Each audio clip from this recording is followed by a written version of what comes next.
This week on Go Chuck Yourself, we're talking Season 4, Episode 23 of Chuck, Chuck versus the Last Details. Hey, Erin, you all set to start the episode? Yeah, I'm almost ready. I just have a few things I gotta do. I got my candle lit. That's good. Yep. All the guests are here. They're all waiting. Okay. Crap. I forgot about the twinkle lights.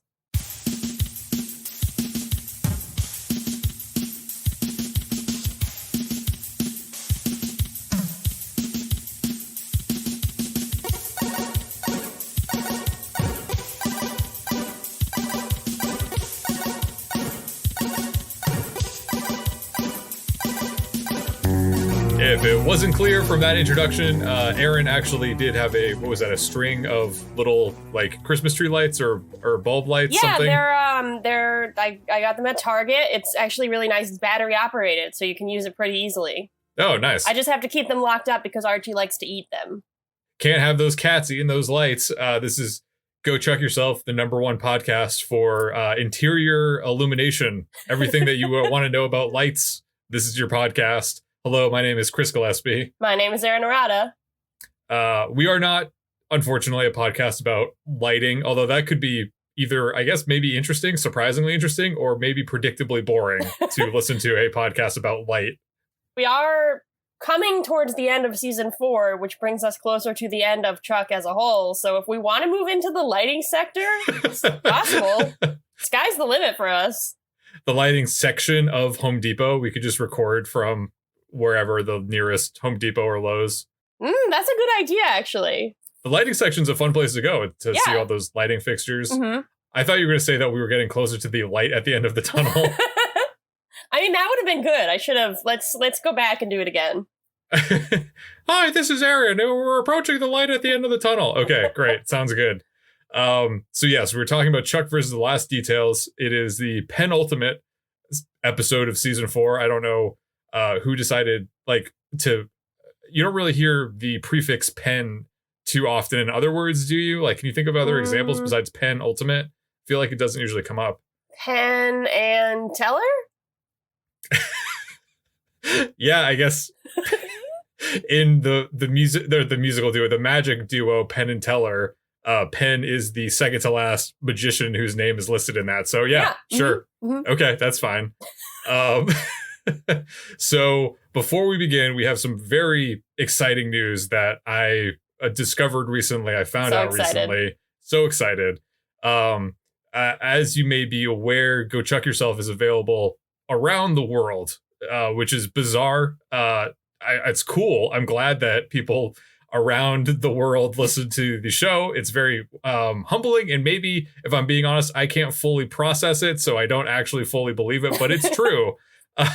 So in this case, very exciting stuff. Found out that Go Chuck Yourself was recently the #1 television review podcast on the Apple Podcast charts in the great country of Argentina. Woo! Amazing. Argentina. Hi, Argentina. Thank you. Hello, listeners in Argentina. I hope that you are still listening and didn't, for some reason, stop listening to us once you downloaded all of our episodes. Very cool to be the #1 TV review podcast on Apple Podcasts in the entire country of Argentina, which is the second largest country in South America after Brazil, I would think. Incredible. So that's very cool. I do have a message in Spanish for those listeners in Argentina. Saludos a nuestros amigos de Argentina. Gracias por escuchar. Todos ustedes son los mejores. Gracias. That was beautiful. Thank you. I hope that I get extra credit in my Spanish class for this.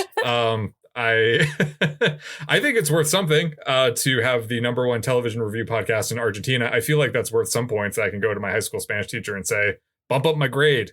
Yeah, I agree. Mm-hmm. So very excited about that. We'll be having a little celebration de Argentina throughout this episode. I'll be sharing fun facts about this great country that I thought were very interesting, and I think everyone will be a little bit more educated by the end of this episode. So we're talking Chuck versus the Last Details, but we're also talking about the wonderful people and culture of Argentina, which is, I would expect, that's probably what you're expecting, listener. If you're tuning into Go Chuck Yourself, like, I'm going to listen to some talk about Chuck, but I also want to get some kind of like geographical, kind of information or sociological information about other parts of the world. And that's what you're getting today. That's what we're providing. Educational and entertaining.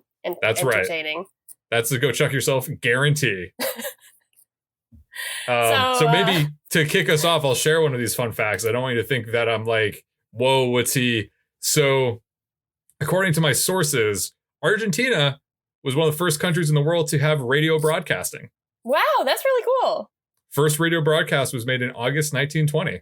So Go Chug Yourself is kind of like a member of that. Like, podcasting, radio broadcasting, similar. We're part of like a grand history. We are of Argentinian broadcasting history. I think if you go to the Argentinian Broadcast Museum, perhaps in the great city of Buenos Aires, there's another tidbit for you. There's probably some kind of museum. There's probably like, have you ever gone and seen like those exhibits that's like a walking path that like, or they have like time stretched out. So you as you go down the hallway. So the hallway begins August 1920. Only 20 people in Argentina have a radio receiver. And then you get to 2021. And I'd like to think there's wax figurines of us. Oh, yeah. Oh, that would make sense because someone came up to me recently and asked to do a wax figure of my face. And I didn't really know what that was all about. But now this is starting to make sense. Yeah, so hopefully those wax figures, I'm assuming they'll probably ask us to record some kind of pre-recorded message in Spanish soon for those. But I'm honored to be a part of the rich history of broadcasters in Argentina. Such an honor. It's a pleasure.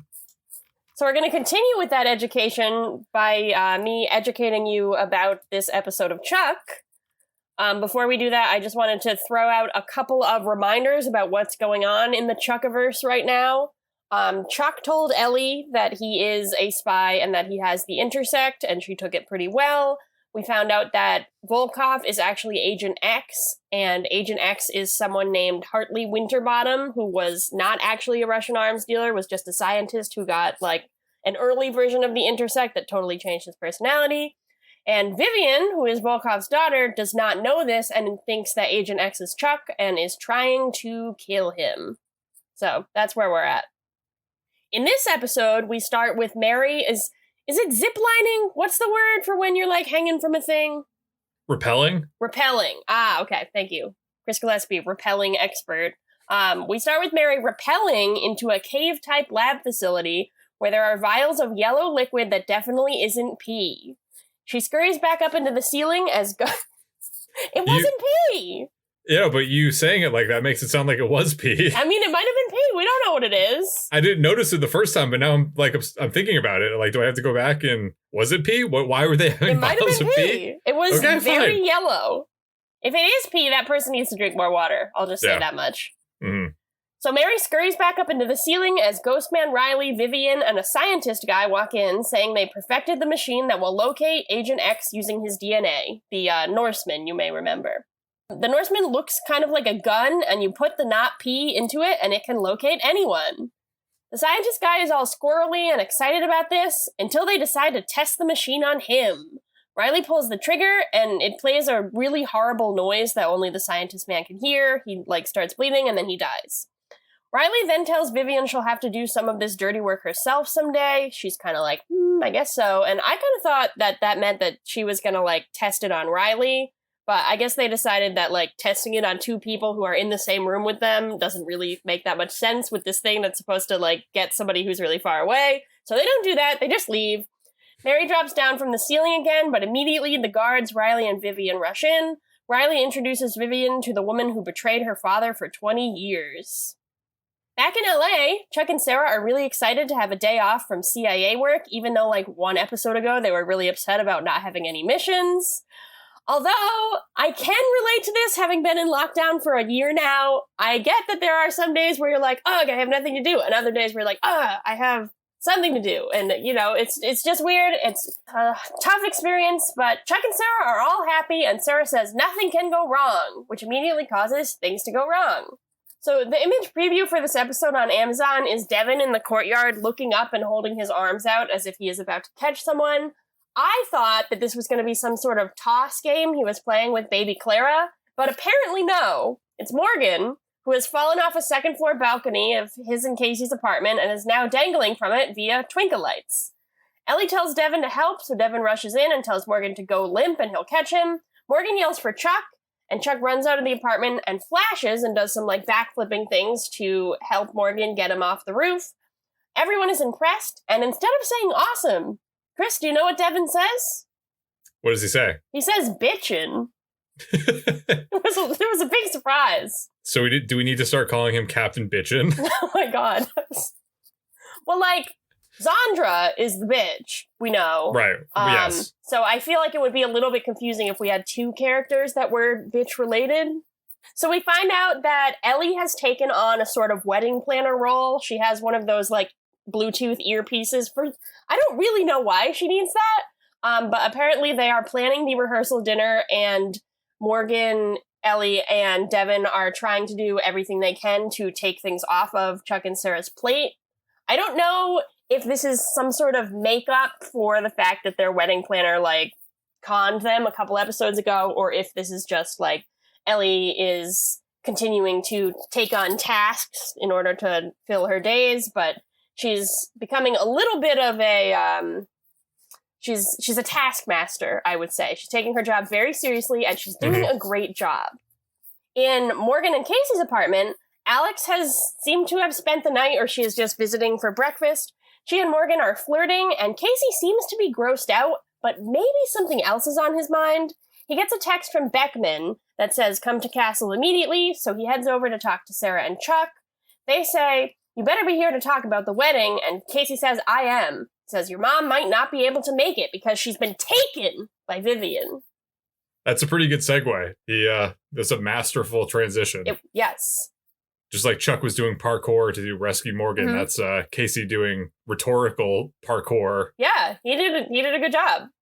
So apparently, much like Ellie is trying to take things off of Chuck and Sarah's plate, Mary is also trying to help Chuck and Sarah by catching Vivian and getting rid of the Norseman. When they're down in Castle looking at files about Mary's secret mission, Chuck flashes on one and learns that there's a secret cave lab thing somewhere in Colombia, so they're going to head there and try to find Mary. Chuck goes up to the Bymore to tell Morgan that he needs him to do something as a part of the mission, but it's actually a part of the wedding mission. Chuck asks Morgan to make a romantic video montage of him and Sarah. He says Sarah doesn't have any old pictures, so Morgan will have to Photoshop her into places she's lived, which Chuck seems to be suggesting unironically. He's not saying, oh, this will be kind of a funny gag. He's saying, genuinely do that. And so, and I don't even know, if Sarah doesn't have old pictures, maybe just do something else. Instead of make her feel bad for not having the old pictures. Yeah. Potentially risk embarrassing her at her wedding by having poorly photoshopped images of her standing in front of, wherever she's lived. The Grand Canyon, Wisconsin. They also, they have all those, do they still have all those Photoshop pictures from Chuck versus the Suburbs? Could they just use that if they're going to use Photoshopped images? Oh, maybe. Those are probably in a bunker somewhere that the CIA is holding on to, right? So while this conversation is happening, Jeff is filming Chuck and Lester on, a digital camera kind of thing. Lester tells Jeff their time has come. Oh, it's not just a digital camera. That's a flip camera. Oh, wow. Well, I wrote flip phone, and I was like, that can't be right. It was, the flip cameras, those tiny little, very portable, very cheap cameras that were immediately replaced by smartphones that could take videos. Good. Rest in peace, flip cameras. Rest in peace. So once Chuck is gone, Jeff, Lester, and Big Mike head over to Morgan. They point out that he needs some footage of Sarah, and Jeff and Lester have about 1,250 hours of footage from stalking her while she's in the Bymore. That's not creepy at all. Morgan is a little creeped out, but he's mostly satisfied that this will help him. I mean, we see the video later. I don't really understand how, creep footage of Sarah is going to replace, old pictures of her, because what I was imagining is that it would be, a little growing up montage of Chuck and then a little growing up montage of Sarah. But if it's just, footage down her shirt that Jeff and Lester took, that doesn't really help. But Morgan seems happy about it. Big Mike, acting as Jeff and Lester's manager, negotiates that Morgan will give Lester first cut. So Lester's gonna make his own video out of the footage and hand it over to Morgan. So not only did Chuck outsource this, romantic gesture, but Morgan is now outsourcing it as well. Mm-hmm. Very fun. Down in Castle, Morgan is preparing for the mission, but Casey won't let him come. He tells Morgan he's not a part of the team, and Morgan is offended. Later, the team arrives in Columbia. They're in a small market town, but it has a lot of guards, so they know something must be up. They approach the mine and see there are 2 entrances to it. Miners are entering one, and guards are entering the other. They sit down at a restaurant to observe, and the chef comes over, and Sarah orders the specialty of the house in Spanish, much like Chris spoke earlier. The man brings it over all excitedly, and Chuck and Sarah are visibly disgusted by this huge platter of food, and then they decide to leave without paying instead of eating it because they're assholes. I will admit that it did not look very delicious, and I'm not sure what it was. I think this was more a joke, but I was still hugely offended, and I was a little bit mollified when Casey pulls out his money, pays for the thing, and says gracias. Because he's not an asshole. Yeah, I don't know. I thought this was like, not only, I thought it was strange because, you know, I was kind of interpreting it through the lens of it being like this kind of like semi kind of, I don't know if it's racist necessarily or culturally insensitive gag about like, oh, the food in other countries is scary and gross and like necessitates like they are using, because what's on the platter is like some kind of goat skeleton maybe, or goat skull and all these kinds of like entrails and things like that. And like you said, Chuck and Sarah are like visibly grossed out by it and like don't know what to make of it. Sarah brings it up later and is like, that food was so gross. Right. Which like, I don't know. I feel like the gag of people, Westerners going to exotic places and encountering exotic gross food is like pretty stale. Yeah. Like in Indiana Jones and the Temple of Doom or whatever, that one with like the gross food.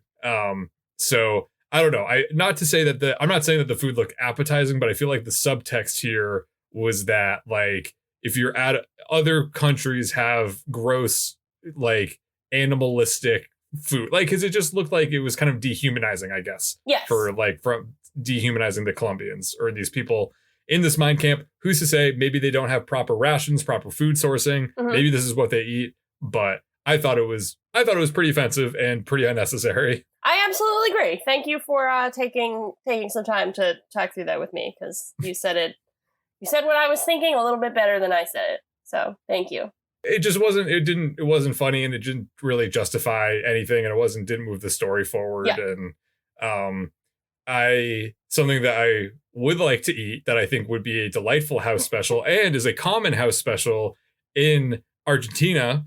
Did you know that is a Argentinian tradition to eat gnocchi, you know, the potato dumplings? Like it's a tradition to eat them on the 29th of each month in Argentina. Wow, I didn't know that. That's really cool. So a lot of restaurants will have special gnocchi menus on the 29th of the month. And this is a tradition that dates back to or originated with Italian immigrants who went to Argentina and only had, you know, limited ingredients to make dinner. So they had potato and flour and salt, and that's how they made gnocchi. And there is a tradition, a custom of placing money underneath the plates of gnocchi to attract good luck and fortune for the coming month.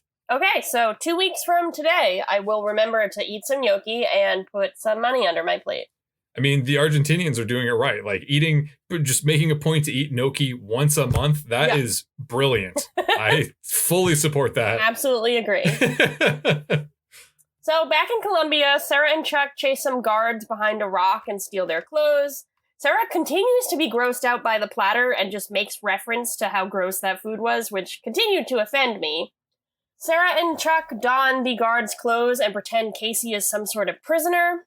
When they get into the Volkov side of the cave, the guard says he won't let them in without their proper paperwork. Chuck pulls him aside to talk to him man to man. He says he's trying to impress Sarah and would the guard maybe just cut him a break. The guard says he'll cut Chuck a break if Chuck beats up Casey, which he seems to think will impress Sarah. So Chuck goes ahead and does it.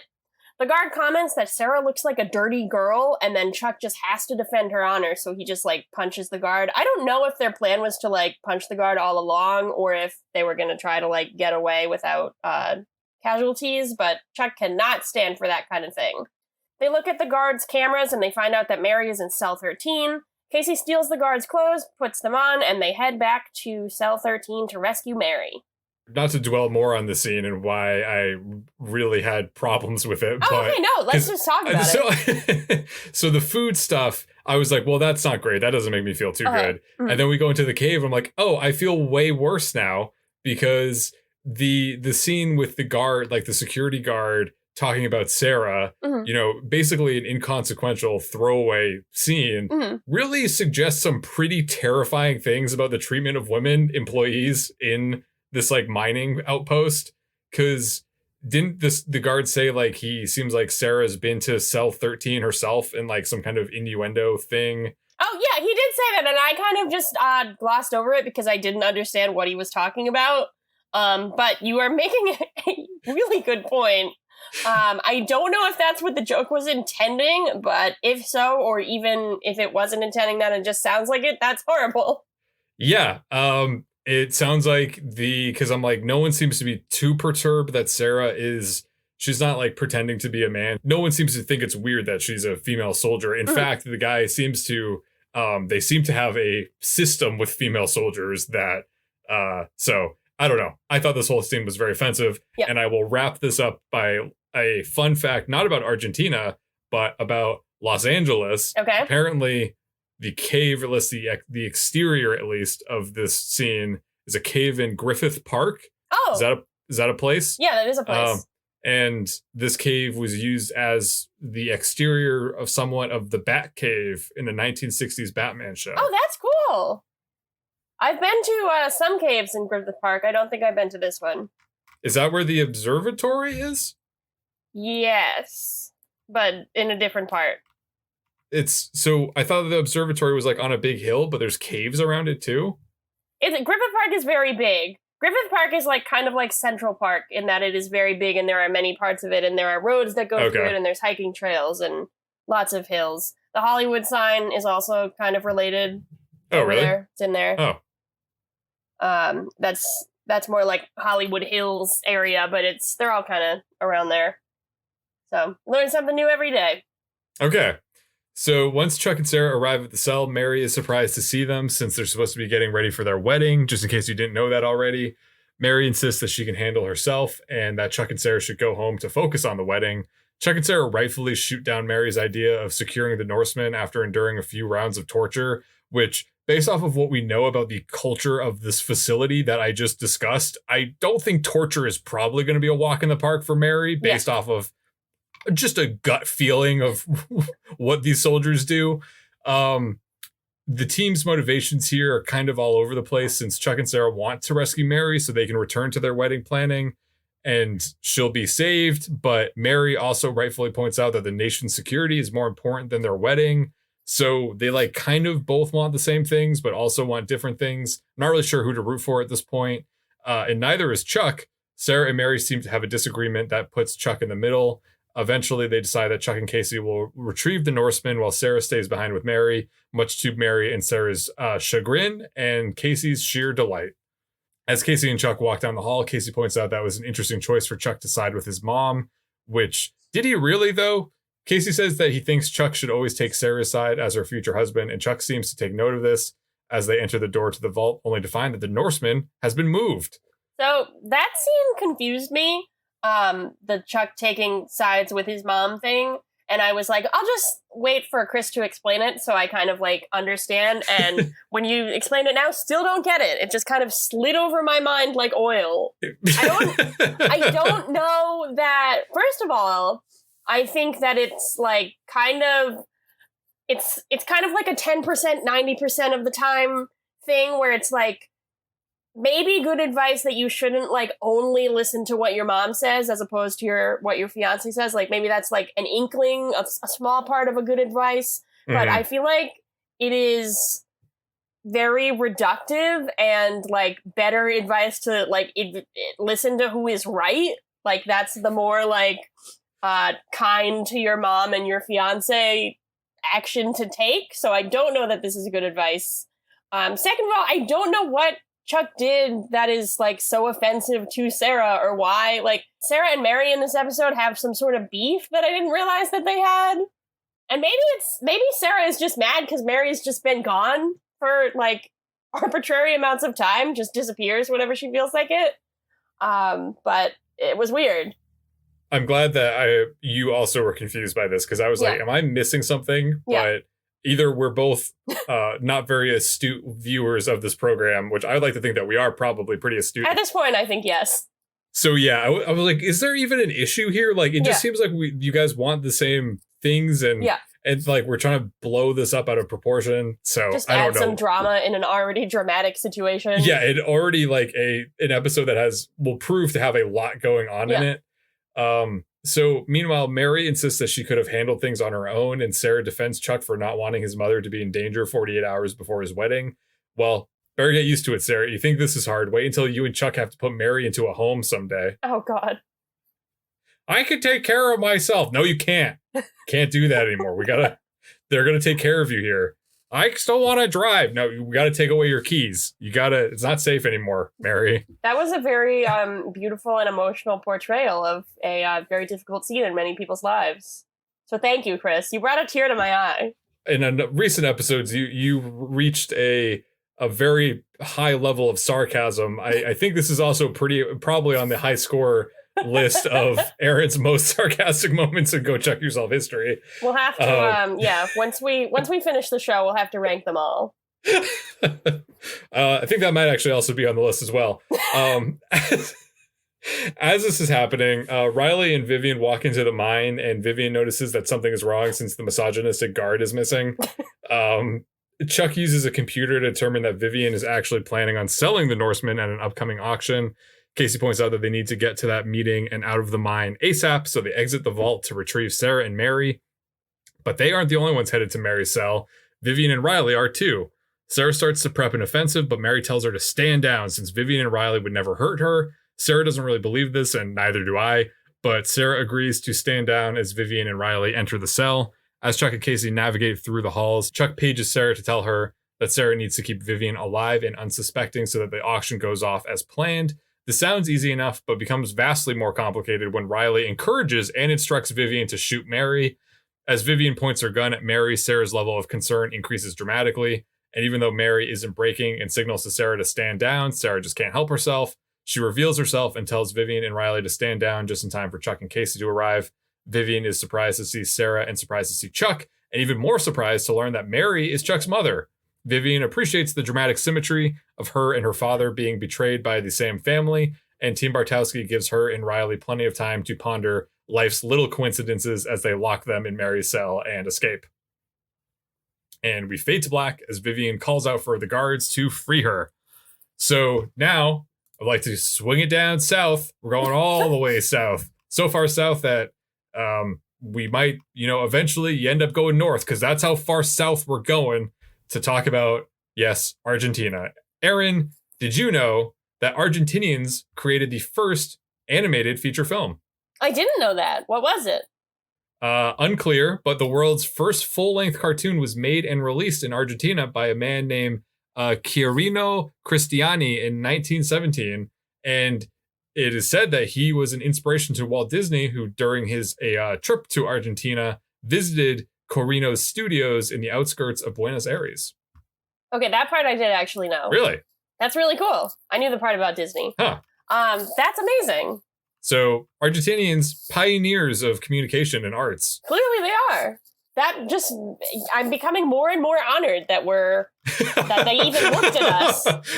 I know, to be in the ranks, to have even charted in the first place in this clearly very cultured country that appreciates fine arts and is very innovative. I think that's great.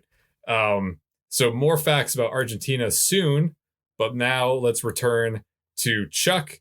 Back in California, Chuck and Sarah are driving back from the airport, which is something they do a lot of, but we never see. But we see it this time for the first time, I guess. Mm-hmm. Chuck uses this as an opportunity to talk about what happened in the mine now that they're not with Mary. Apparently, Mary and Casey are carpooling. They're not in the car, but presumably also headed back to Castle. Sarah is pissed at Chuck and says that it feels like Chuck can protect her from anything besides his mom, which is valid. Chuck says that he can protect her from anything, including his mom. He'll show her. Just then, Chuck gets a text from Beckman telling them to get to Castle. Sarah Riley says, no need to unpack. But there is a need to unpack. We need to unpack this scene right now, Erin. Well, first of all, I got a little confused because you said Riley, W-R-Y-L-Y, and I was like, Sarah and Riley, what? So, sorry, that was confusing. We unpacked that part. Now let's unpack the rest of it.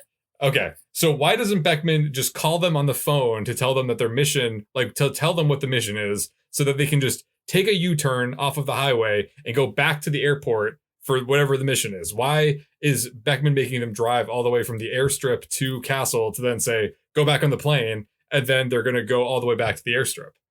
Okay, that is a good point. I also wanted to point out that the text that Chuck gets is the exact same text with the exact same background as what Casey received earlier in the episode. The same time and everything? I didn't check if it was the same time, but it was the same picture of Beckman, and it was the exact same phrasing of get to Castle immediately. Like, get to Castle, period, immediately. Capitalized I. I'm starting to think that Beckman is one of those people who, like, will only really text and occasionally FaceTime, but never actually talk on the phone. Yeah, that seems right. And then sometimes in person. Like, she'd rather just fly there than, like, have a conversation on the phone. Right. She's just one of those people. She'll, like, talk to them, obviously, over video chat. Yeah. Or text them, but she just will not talk to them on the phone. I think it's a little weird. In Castle, Beckman informs Team Bartowski that Vivian is holding the Norseman auction in Moscow in 12 hours. Chuck tries to get out of this so he and Sarah can host their rehearsal dinner, but Beckman is not having it. Beckman makes a joke about being offended about not getting an invite to the wedding, but Chuck doesn't know it's a joke, so he puts his foot in his mouth. I thought that was kind of cute. Sarah points out that Vivian knows all of their faces, so how does Beckman think that they can sneak into the auction?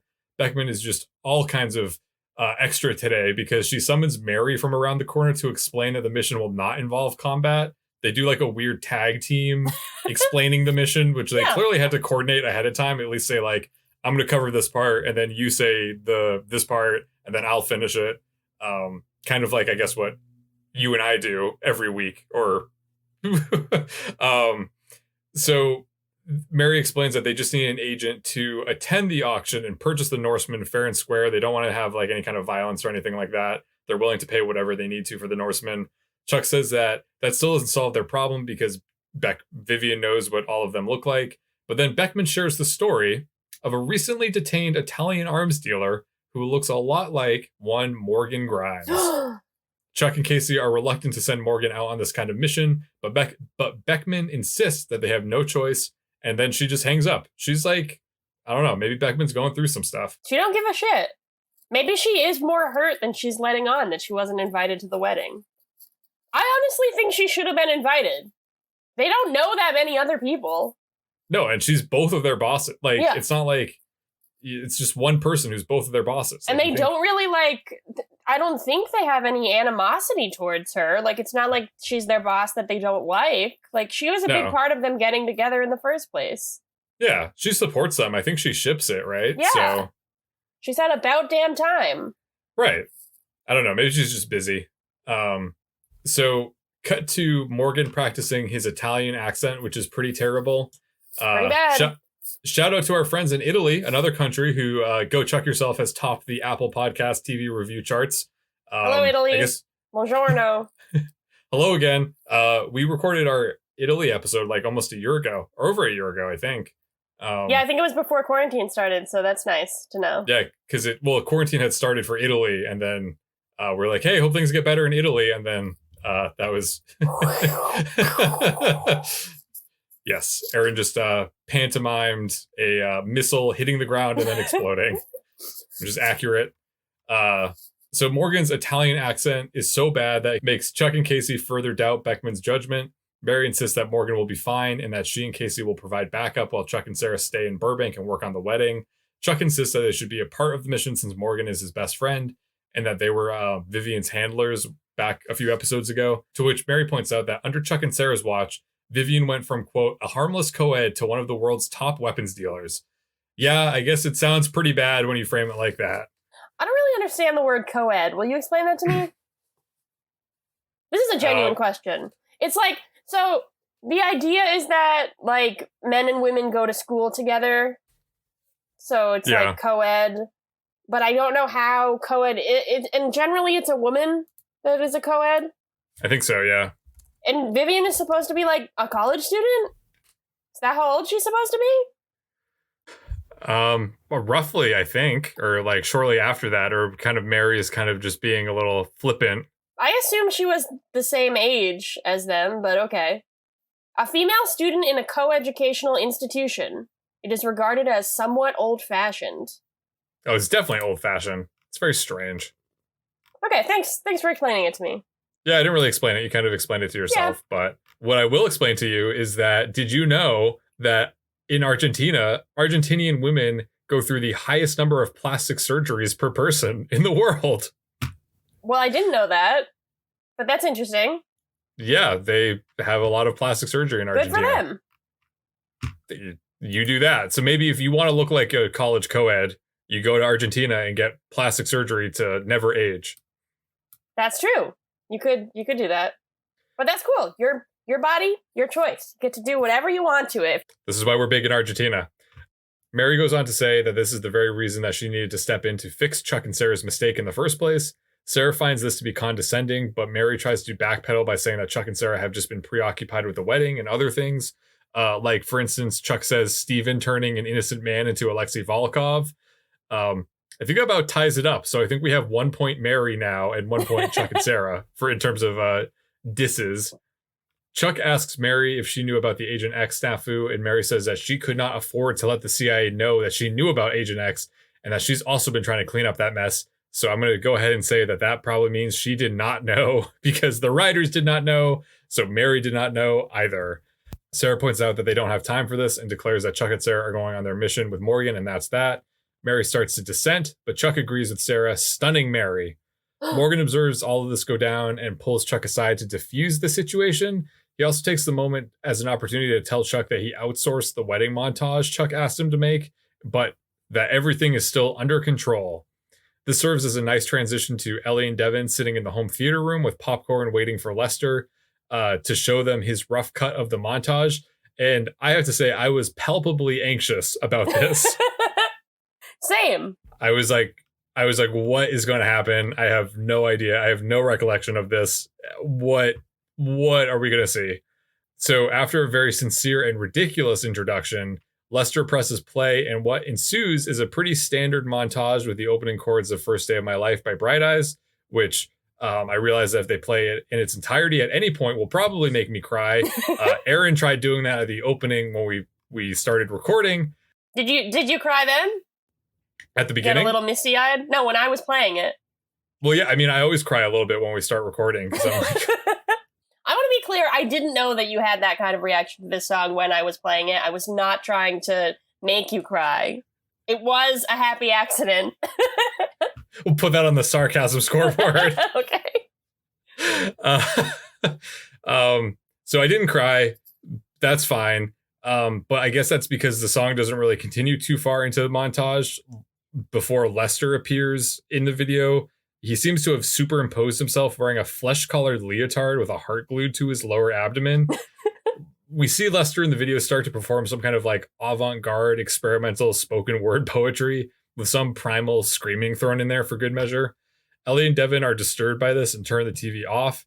Ellie demands the raw footage from Big Mike, and Big Mike discovers that Ellie and Devon weren't even paying Jeff and Lester to do the video, so Big Mike will not get a cut of the profits as their manager. The scene ends with Ellie and Devon storming out and Lester sincerely asking Jeff and Big Mike how they think it went, which I thought was pretty funny. So two things about this scene. One, I actually kind of enjoyed this scene, and I was not horrified.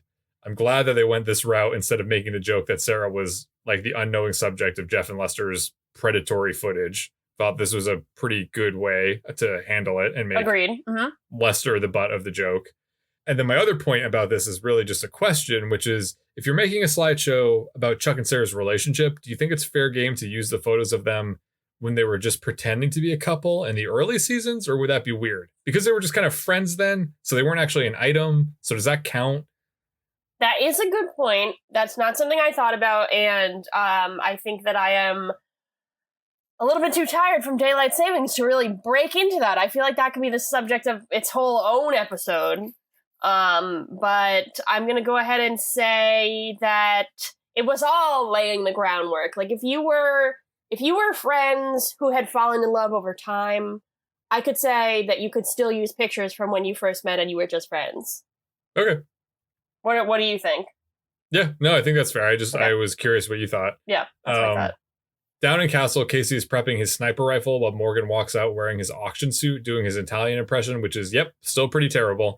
Casey points out that Morgan is better suited for the buy more, which is the final straw for Morgan. Morgan wants to know why Casey has started being extra mean and non-supportive of him lately. Apparently it's Alex. She's concerned about Morgan, and Casey is just looking out for his daughter's boyfriend. Casey explains that he made a promise to Alex that he wouldn't let anything happen to Morgan. So if something happens to Morgan while on a mission, he will have broken a promise to his daughter. Morgan understands this and assures Casey that everything will be fine. After all, Morgan asks, what could go wrong? Well, Morgan, let's find out. Out in Moscow, Casey and Mary get set up on a rooftop across from the Volkov Industries headquarters. They bond over being parents and being frustrated by the fact that they can't always protect their kids, or as Casey puts it, their idiot boyfriends. In the van outside the auction, Morgan is starting to have cold feet about the mission. He doesn't know if he can convincingly play a bad guy. Chuck and Sarah assure him that he will do a great job and remind him that they will be supporting him from the van and monitoring the video footage captured by his fake eyeglasses that have a camera in them. As the final piece of encouragement, Chuck starts to sing the Imperial March from Star Wars, which prompts Morgan to join in and get sufficiently hyped. We hear the actual Imperial March as Morgan enters the conference room where the auction is being held. I'm going to honestly say that did make me kind of hyped. He takes a seat at a round table where all the other crime bosses are seated. All the bad guys are quite imposing, so Morgan decides to establish his credibility by faking a phone call to instruct an imaginary henchman to kill an imaginary puppy. Morgan then hangs up and says that it was so hard to find good help these days, and all the other bad guys seem a little confused and a little impressed. At this point, Vivian and Riley enter the room to make their sales pitch for the Norseman. As a reminder, the Norseman apparently locks onto an individual's DNA and can kill them using an ultrasonic frequency from anywhere in the world with 100% accuracy, so it's one of those things, pretty standard stuff. So it turns out that Vivian isn't looking to sell the Norseman. She's looking to use the Norseman. She apparently secured DNA samples of all the bad guys beforehand. So when Riley activates the Norseman, all the bad guys start to freak out while Morgan is unscathed.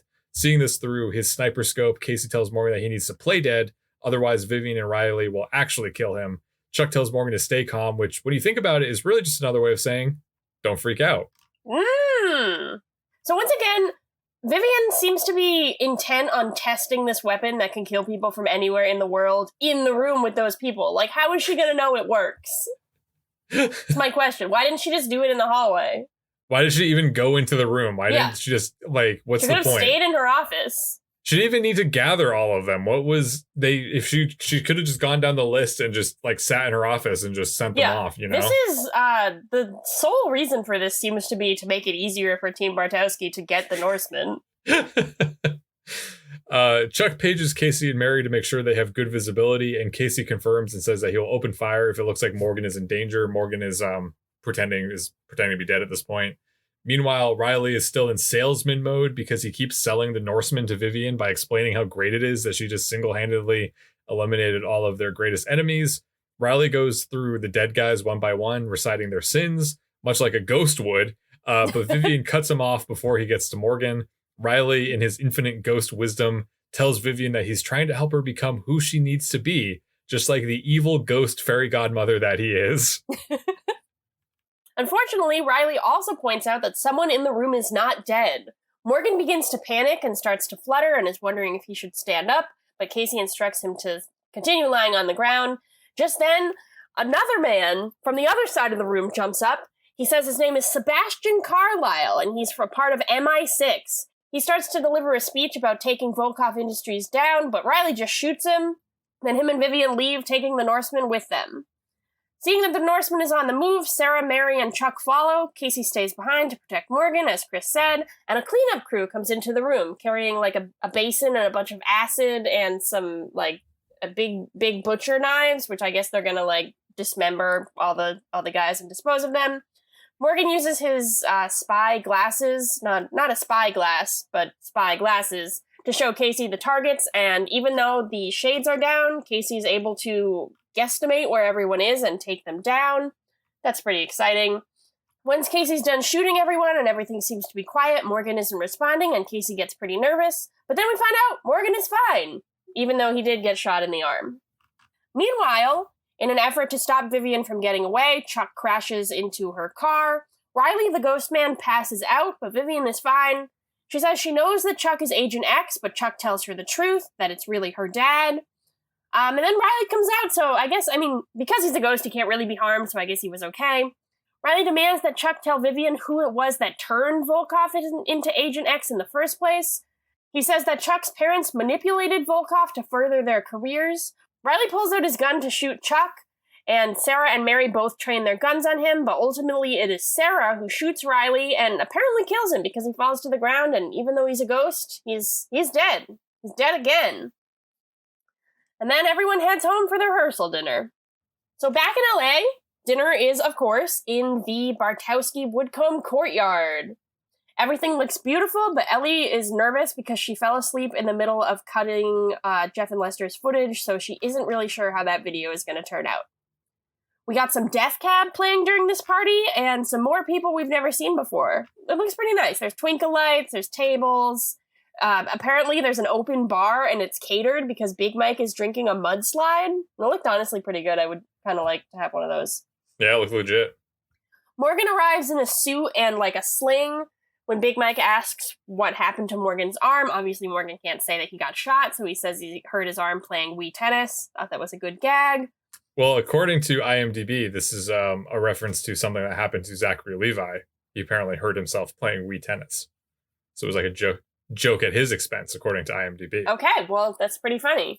Morgan approaches Casey to say that, per Casey's instructions earlier and worries R.E. Alex, maybe Morgan shouldn't be out in the field. Morgan asks Casey to tell his daughter, and Casey tells Morgan to tell her himself because she's standing right behind him. She's apparently really mollified that he doesn't want to be in the field anymore on her account, and they kiss.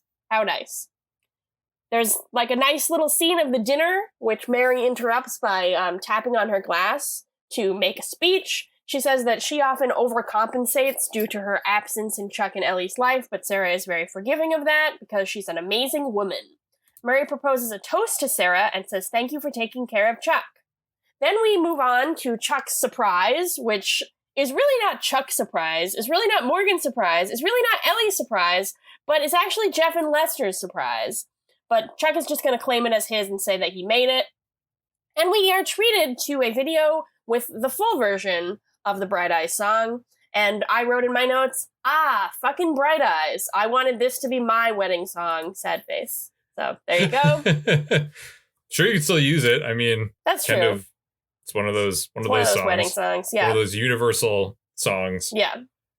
What do we think about this video? You want to talk about it? It's kind of like there's some pictures of Chuck and Sarah, like romantic coupley photos, intercut with like things that either was footage that they already had or was like made to look like earlier in Chuck and Sarah's relationship, where she's wearing like the orange outfit and they're like holding hands. They sneak into a back room, maybe to have sex. I wasn't really sure what that part was about.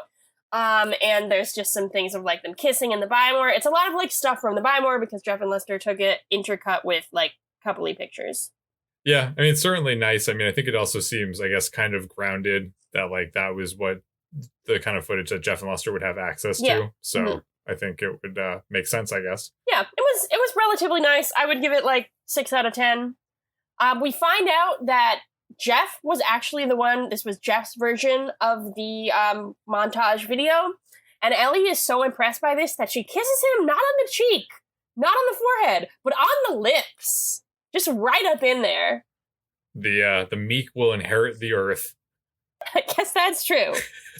So while all this is happening and everything is going well, Chuck gets a phone call from an encrypted number. He answers it, and it's Vivian, who says that she's taken everything from him, and as a response, she's going to use the Norseman to kill one of the people there with him at the party.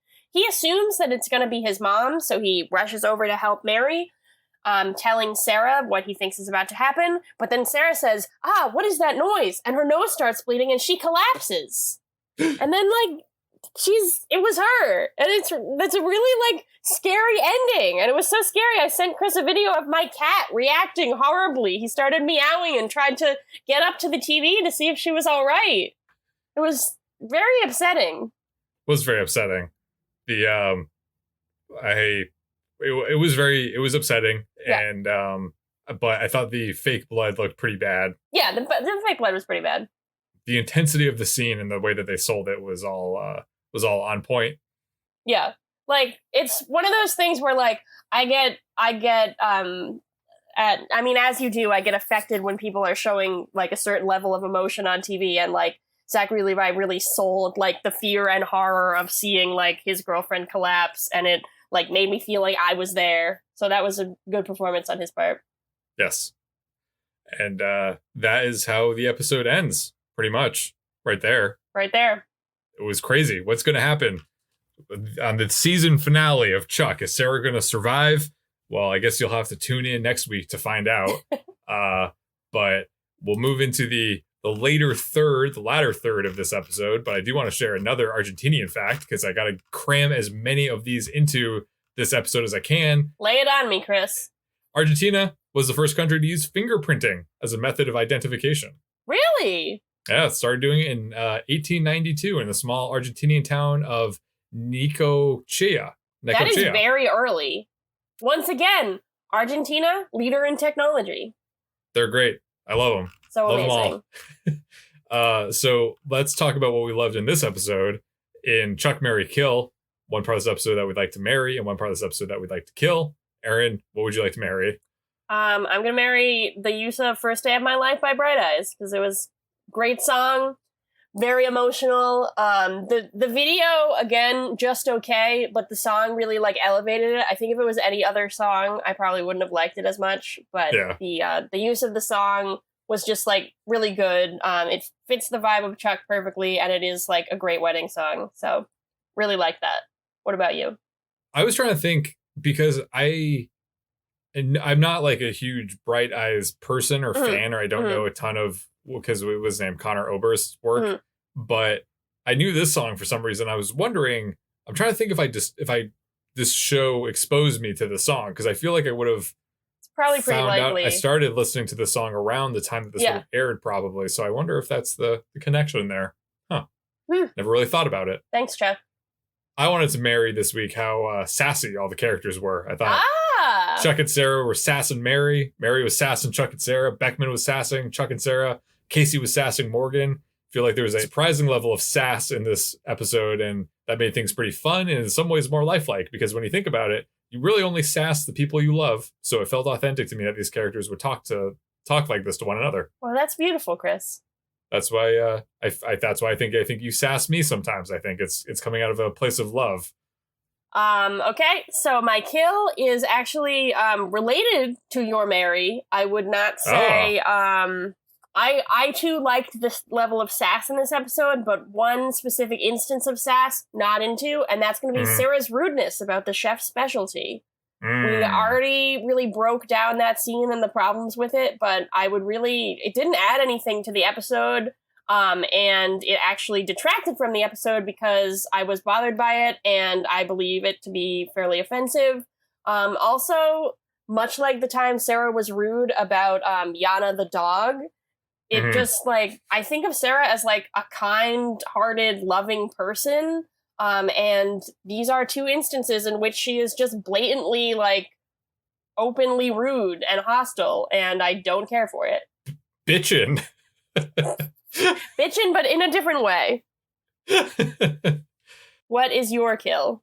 I would obviously strike that scene out of existence, but I felt like in a bigger picture, I felt like the writing of this episode was kind of, like, all over the place. It kind of felt like this was written by someone who was not super familiar with the show or the characters, and I looked up the writers and I don't know how long they worked on Chuck, so it might not really be the case, but I just feel like there were things that kind of felt like uncharacteristic of the show, like things that should have been developed more before this point that we were as an audience supposed to be, like, fully brought into, like Ellie has taken over the wedding planning. Big Mike is now Jeff and Lester's like artistic manager instead of just their buy more manager. Yeah. Sarah has beef with Barry. Morgan is risking his life on a regular basis for the spy world to Alex's concern. Guess so. I did like the sass and the dialogue, which I thought was kind of fresh, but then there are all the heavy-handed Star Wars references, and then there were some instances of like really clunky exposition at points where it was just like, I think at some point they were in Castle and there was just like an exposition dump, and I was like, I feel like the writing is kind of, it didn't really feel like it meshed well with the rest of the episodes. I don't know. I think that's totally fair.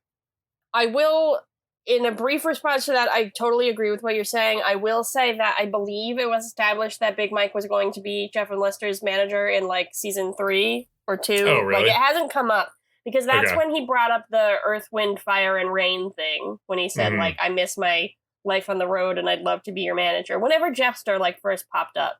But it has not been a part of season 4 at all. So I see why it would not be at the forefront of your mind.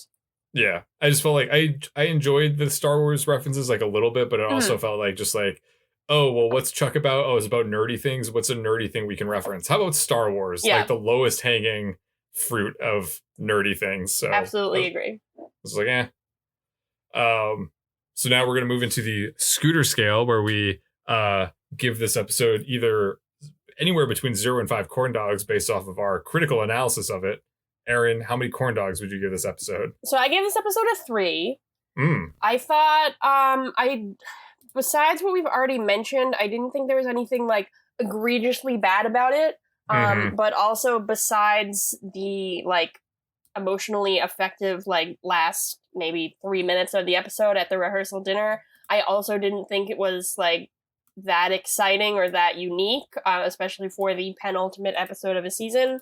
So I'm going to give it, just for those last 3 minutes, like a little bit higher than middle of the road. But I thought it was not that memorable as an episode, and not like it's setting up for what I'm hoping will be a very exciting finale for season 4. But it had its share of problems. And something that we'll probably talk about in the next episode, but definitely confused me, is that we saw the Norseman work twice in this episode where the person died instantly. And so the implication that Sarah is not immediately dying, maybe you can understand it in that, like, Vivian is really far away, and that's why, like, maybe the Norseman takes a longer time to work. Maybe you do have to be in the room with the people, and that's why she was there in the other 2 instances. But this episode just seems to bring up a lot of questions that I don't think it always answers. So 3 corn dogs for me. I think that is valid. I think the Norseman thing is just kind of a mess. Yeah. Just like, it's just kind of hard to follow. And yeah. Where'd she get Sarah's DNA? Right. Like, do we see that at all? No, we would have known if she took it from something. Yeah. So, yeah, I don't know. I agree with that. I think like I kind of am of the same mindset, because I give it a 4 out of 5 just because I like rationally I think this episode is kind of a mess overall, but emotionally I enjoyed it for the most part. I think that's fair. There's so much going on in this episode, kind of to the detriment of it, and I don't think that needed to be the case. Like, I think the Sarah and Mary conflict, the Sari conflict, while perhaps emotionally authentic and lifelike, felt superfluous here and could have been covered in a much earlier episode. I think having Morgan going on his first solo mission was interesting, and it was kind of strange that it was shoehorned in here. Yeah. Even if it was like symmetrical with the opening gag of him getting stuck up on the hanging lights, and that starts the whole like Casey's being protective of him. The stakes were indeed high, so I get it from a dramatic angle, but still this was a significant moment for the character of Morgan that didn't necessarily need to be in this penultimate episode of the season. And then, like, surely women and their mother-in-laws being in conflict is not a new trope, but still the way that they handled this, especially with Chuck being concerned, but also not really, kind of made it seem like a conflict that was being reduced to, oh, just typical women being women. Yeah. Women can't get along, or you're like, they're gonna butt heads. And so that didn't feel that great. No. And then obviously I have the hangups about the Colombian scenes, and although I was pleasantly surprised about the Jeff and Lester arc, so those two things kind of cancel each other out with my feelings about them. So yeah, overall, I love the 5 minutes or so of the party before the shit hits the fan. It's just nice to have all these characters together and having fun. It was a nice celebration, and it was a joy seeing everyone happy and safe together. I'm sorry that Vivian had to go ruin it by veering everybody into melodrama territory. So yeah, I enjoyed this episode, but I acknowledge that it's not really like a great episode. I agree. So now I would like to bring up the lesson of the week. Erin, what did you learn this week? So I feel like after this episode, we can no longer deny the fact that Riley was not in fact the ghost man and was in fact alive. This is based on not only the fact that he is shot and dies in this episode, but that multiple people see him. It's not just Vivian. I could maybe buy that Mary was aware of his ghostliness from all the time she spent in Volkov Industries, but Chuck and Sarah both interact with Riley. We see various guards and people interacting with Riley, so unfortunately, while he will always be a ghost in my heart, I think that he is not intended to be a ghost by the show, Chuck, unfortunately. Sorry to blow your mind. Well, I respect that, but I will ignore it because my lesson of the week is that this week I learned that sometimes even ghosts can die. Wow! Rest in peace again, Riley. Rest in peace again. May your soul R.I.P.A. finally be at peace. Or may you rot in hell. I'm not really clear what the deal is. But probably rot in hell. Probably, based off of what we know of him. Seems like he's probably going to hell. Which is the opposite of Argentina, which is a delightful country. But you might be surprised and you might find yourself thinking, woof, it's a little warm. It's a little bit, feel like it's hotter than hell here. That's because the highest and lowest, coldest temperatures ever recorded in South America were both captured in Argentina. Wow. They have really hot areas and really cold areas. They have also the highest and lowest points, like height-wise, naturally occurring in South America is in Argentina. Wow, that's also really cool. Yeah, so I hope that I have expanded your knowledge of Argentina, of our one of our beloved countries. And once again, gracias to our listeners in Argentina. So yeah, I think this has been a very meaty, thoughtful episode. Very illuminating. Very illuminating, just like your sparkling lights. Mm-hmm. So I will see you again the same time next week for a wedding, or maybe not. Maybe maybe there won't be a wedding because Sarah will die. I guess we'll just have to. Maybe it'll be a funeral instead. 4 weddings and a funeral. Out. One funeral and 4 weddings. That's the same thing. Yeah, we don't know. We'll find out. Who can say? So until then, this has been Chris Gillespie reminding you that food is sexy. And this is Erin Arata letting you know that anything is possible. We'll see you next week. Make sure to tune in for the season finale of season 4. Woo! See you then.